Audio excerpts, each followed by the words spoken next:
Na pergunta anterior, aprendemos que Adão e Eva pecaram contra o Senhor ao comerem do fruto que Deus lhes havia proibido, quebrando o pacto de obras.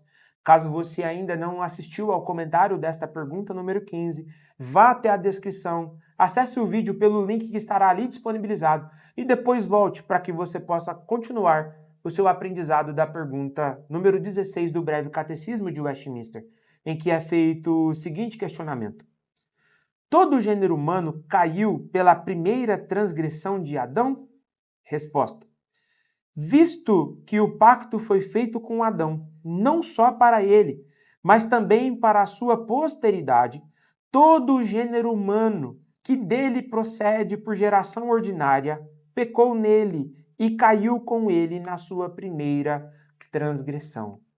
Já vimos nas perguntas anteriores que toda a humanidade descende de Adão e Eva, conforme a palavra do Senhor nos diz em Atos dos Apóstolos, no capítulo 17, no verso número 26, que Deus fez de um homem toda a humanidade, o que pode ser comprovado pelas evidências históricas, linguísticas e fisiológicas. Desta forma, todos os seres humanos que procedem ordinariamente de Adão, inclusive Eva, sua esposa, já que ela foi criada a partir de uma de suas costelas, como Gênesis no capítulo 2, verso 21 nos diz. Longe de ser irrelevante para a teologia, nos diz Paulo Anglada, seria mais verdadeiro dizer que a estrutura teológica inteira da explicação bíblica da redenção está fundada na suposição de que a raça humana é um todo orgânico e pode ser tratada como tal, porque todos são um em Adão, que em matéria de pecado não há diferença, mas todos carecem da glória de Deus. A unidade do velho homem Adão é o postulado da unidade do novo homem em Cristo. Em alguns aspectos, Adão era completamente diferente de todos os demais seres humanos, sendo o único ser humano que nunca cresceu e que nunca nasceu, pois ele foi criado pelo Senhor como um homem adulto, como a Bíblia nos diz. Além disso, ele foi o único que representou toda a humanidade que dele viria. Comentando esse texto, um comentarista diz assim: um representante toma o lugar de outra pessoa. O que aconteceu é que se entende que as pessoas que ele representa fizeram tudo o que ele fez. Por exemplo, se dois países querem fazer um tratado de paz, seria impossível para todas as pessoas serem reunidas em uma reunião para tomar uma decisão. Então, cada país envia um representante para ela. E tudo que estes representantes disserem, o país inteiro está dizendo. Se o representante assinar um acordo de paz, o seu país inteiro está assinando. Conforme vimos na pergunta número 12, as condições do pacto foram estabelecidas pelo Senhor, que graciosamente resolveu se relacionar com o homem. E é esse soberano Senhor que determinou que Adão representasse toda a humanidade que dele procede. Assim, se Adão tivesse sido obediente, toda a humanidade o teria. Se ele desobedecesse, todos seriam desobedientes. Como ele não cumpriu com a sua parte, toda a humanidade sofreu as consequências de sua tola decisão e receberam a punição que estava prevista naquele pacto. Além dessa relação natural, Adão também foi colocado por Deus em uma relação legal com a humanidade, como representante legal ou federal de todos os seus descendentes. O pacto feito por Deus no Éden foi realizado com Adão na condição de representante de toda a raça humana. Portanto, toda a promessa do pacto, a vida eterna, como a punição decorrente de sua desobediência, a morte eterna, eram para ele e para todos os seus descendentes. Quem estabeleceu essas condições foi o próprio Senhor. E é o apóstolo Paulo que estabelece e ensina isso ao escrever o seu texto de Romanos, no capítulo 5, no verso número 12, onde é dito assim: portanto, assim como por um só homem entrou o pecado no mundo, referindo-se a Adão, e pelo pecado a morte, assim também a morte passou a todos os homens, porque todos pecaram. Paulo enfatiza essa mesma verdade em sua primeira epístola aos Coríntios, no capítulo 15, no verso número 21, ao dizer: visto que a morte veio por um homem, também por um homem veio a ressurreição de mortos, como nós veremos em Cristo Jesus. De forma clara, o que está sendo ensinado é que quando Adão pegou o fruto e deu uma mordida nele, foi como se você e eu estivéssemos comendo aquela fruta e pecando juntamente com ele. A teologia bíblica destaca que, uma vez que Adão pecou e se tornou pecador, todos os que dele procedem nascem nesse estado caído, como o salmista nos diz no Salmo 51, no verso 5, ao dizer que em pecado me concebeu minha mãe. E em consequência disso, todo ser humano nasce amigo do diabo e inimigo de Deus, como já foi destacado na pergunta anterior. É por essa razão que nós não precisamos ensinar uma criança a pecar, pois isso é próprio do seu coração caído. Na verdade, o grande desafio de nós, pais, é ensinar os nossos filhos a ser obedientes, pois isso é contrário ao seu próprio coraçãozinho perverso. Olha o que o comentarista desse texto nos diz. Embora o ato de procriação em si fosse bom, eles só eram capazes de gerar seres como ele mesmo, em estado de morte e depravação. Adão produziu um filho à sua imagem, como Gênesis capítulo 5, verso 3 nos diz. Ser criado à imagem de Deus implicava santidade. Agora, ser feito à semelhança de Adão implica em perversidade. A doutrina bíblica da representação de Adão deixa evidente que o pecado não é algo que é aprendido por imitação ou por estarmos vivendo em ambientes propícios para o pecado, como a sociologia quer dizer. Na verdade, o pecado e a culpa nos é imputado por conta da desobediência de Adão. A doutrina da imputação, na concepção reformada, nos diz o reverendo Paulo Anglada, tem sua origem no verbo imputar, que significa considerar como, ter por, atribuir alguma coisa a alguém com base em razões adequadas como razão judicial ou legal, ou de recompensa ou punição. Assim, imputar é reconhecer legitimamente como, é lançar legalmente na conta de alguém. Desta forma, o pecado não foi transmitido por meio da atividade sexual, haja vista que se ela for praticada exclusivamente no matrimônio, é uma grande dádiva dada pelo Senhor e a obediência ao mandado social, como nós já vimos. Mas todas as vezes que o pecado ele nos é transmitido, ele é feito por meio da imputação, ou seja, Adão pecou como ele nos representava, o pecado de Adão nos foi imputado, como Paulo diz em Romanos capítulo 3, verso número 23, que todos nós carecemos da glória do Senhor. Apenas nós não recebemos a culpa, mas também nós recebemos o pecado de Adão. Olha o que o Van Dixhoorn então vai nos dizer. A natureza corrupta de Adão e Eva foi passada de geração em geração, de corpo em corpo. A culpa em si mesma não é uma condição biológica ou mental, mas uma declaração judicial. Nós nascemos unidos ao primeiro Adão.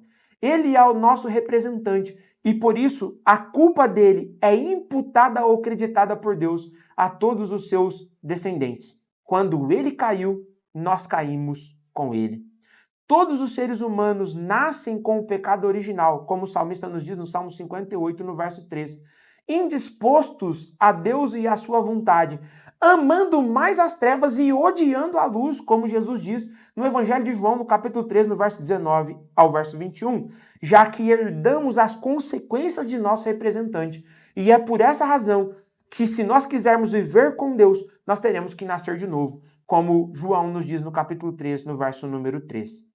Isto implica em dizer que a raça humana não é legalmente culpada por ser naturalmente depravada, mas que a depravação da raça humana é consequência da imputação legal da culpa de Adão. Não foi a depravação da raça humana que produziu a culpa, e sim a culpa de Adão é que produziu a depravação da raça humana. Gerhardus Voss também defende isso ao dizer: quer gostemos ou não, a Bíblia ensina que Deus trata a humanidade na base do princípio da representação. tanto no pacto de obras, que foi feito com Adão, quanto no pacto da graça, que foi feito com Cristo, e nós veremos futuramente. O princípio da representação funciona constantemente na vida humana comum e ninguém o contesta. Por exemplo, o Congresso dos Estados Unidos declara guerra e a vida de todos os habitantes do país é afetada por isso. Os pais decidem onde é que devem viver e isto determinará a nacionalidade dos seus filhos. As decisões de um representante legal são obrigatórias, quer seus representados o tenham ou não escolhido esse seu representante. Os atos do Congresso afetam milhões de pessoas que são jovens demais para votar, por exemplo. Uma criança não escolhe os seus próprios pais. No entanto, a sua vida é grandemente afetada pelas atitudes e decisões deles. É verdade que não escolhemos Adão como nosso representante, mas Deus o escolheu. Quem seria capaz de fazer uma escolha mais sábia e mais justa do que Deus? Ou opor-se à designação e à determinação do Senhor de fazer de Adão o nosso representante no pacto de obras é não somente negar a soberania de Deus, é também nos colocarmos numa posição mais sábia e justa do que o próprio Deus. O fato de termos herdado a culpa e o pecado de Adão, porém, não nos desresponsabiliza pelos pecados que cometemos. Já que, como vimos na pergunta 14, o homem é responsável pelos seus próprios pecados, pois diariamente peca, voluntariamente, ao transgredir a lei do Senhor ou quando não age em conformidade com a lei. De tal forma que a sua condenação será com base nos pecados que ele próprio comete, como Paulo diz em Romanos, no capítulo 2, do verso 5 ao verso 8, quando Paulo diz que Deus retribuirá a cada um segundo as suas próprias obras. A consequência direta da doutrina do pacto é que o homem não nasce bom ou reto, como originalmente Adão foi criado, mas ele nasce corrompido e morto em seus pecados, como Efésios no capítulo 2, verso 1 ao 3, vai nos dizer, pois herdou a corrupção e a culpa de nossos primeiros pais. Assim, o pecado e a culpa de Adão são considerados nossos, como se nós os tivéssemos cometido. É necessário salientar que a queda afetou apenas os seres humanos que procedem de Adão por geração ordinária, ou seja, aqueles que são filhos de um pai e uma mãe que descenderam de Adão.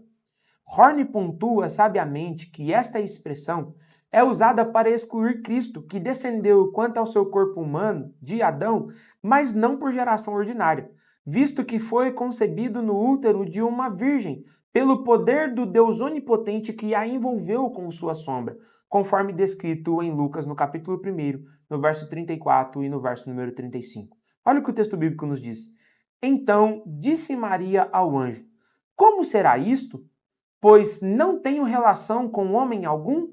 Respondeu-lhe o anjo, descerá sobre ti o Espírito Santo, e o poder do Altíssimo te envolverá com a sua sombra. Por isso também o ente santo que há de nascer será chamado Filho de Deus. O nascimento de Jesus de uma virgem é central ao cristianismo, já que se ele tivesse nascido ordinariamente como todos os demais seres humanos, ele também teria sido concebido em pecado e, portanto, estaria desqualificado para ser o redentor do povo do Senhor. É por essa razão que o nascimento de Jesus não envolveu a presença de um pai humano. Gerhardus Voss nos diz, é verdade que Jesus descende de Adão, mas não por geração ordinária, porque Jesus nasceu da Virgem Maria e não tinha um pai humano. Todo o gênero humano pecou e caiu na primeira transgressão, à exceção de Jesus. O pecado do primeiro Adão causou a ruína de todo o gênero humano, exceto do segundo Adão. A Escritura comprova que Jesus nasceu de uma virgem. Olha o que Isaías, no capítulo 7, no verso 14, já havia profetizado. Portanto, o Senhor mesmo vos dará um sinal. Eis que a virgem conceberá e dará à luz um filho, e lhe chamará Emanuel. Quando José estava pensando em abandonar Maria por conta de sua gravidez, porque não a queria difamar, como Mateus diz no capítulo 1, no verso 19, o Senhor se revela a ele em um sonho e usa essa profecia de Isaías para explicar o que aconteceria e o que estava acontecendo. ao dizer assim, Mateus capítulo 1, verso número 20. Enquanto ponderava nestas coisas, eis que lhe apareceu em sonho um anjo do Senhor dizendo, José, filho de Davi, não temas receber Maria, tua mulher, porque o que nela foi gerado é do Espírito Santo. Ela dará à luz um filho e lhe porás o nome de Jesus, porque ele salvará o seu povo dos pecados dele.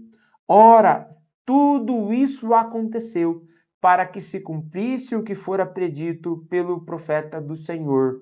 Eis que a virgem conceberá e dará à luz um filho, e ele será chamado pelo nome de Emanuel, que quer dizer Deus conosco.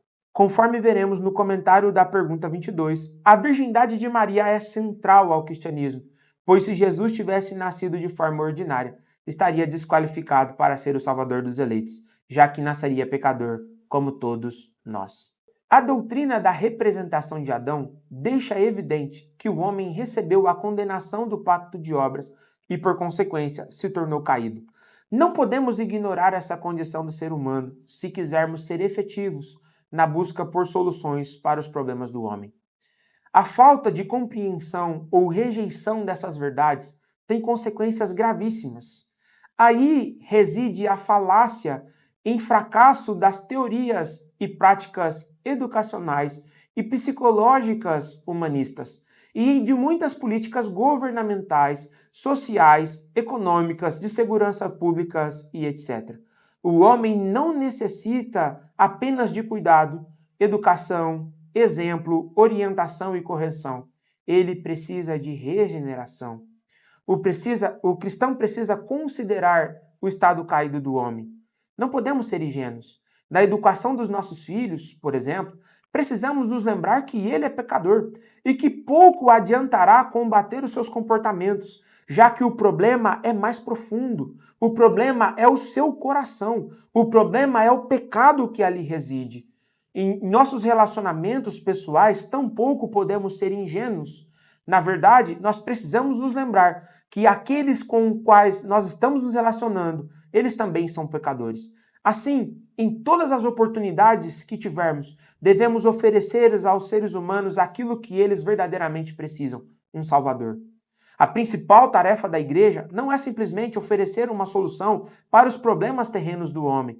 Claro que, como filhos de Deus, devemos nos preocupar com o sofrimento do homem, mas o nosso principal dever é anunciar o Evangelho para que as pessoas possam crer naquele que verdadeiramente pode lhes transformar. Somente Cristo é que tem esse poder, pois, como veremos futuramente, ele é o segundo Adão, aquele com quem um outro pacto foi estabelecido. Quer aprender sobre isso? Continue assistindo ao comentário dos próximos vídeos. Que o Senhor te abençoe.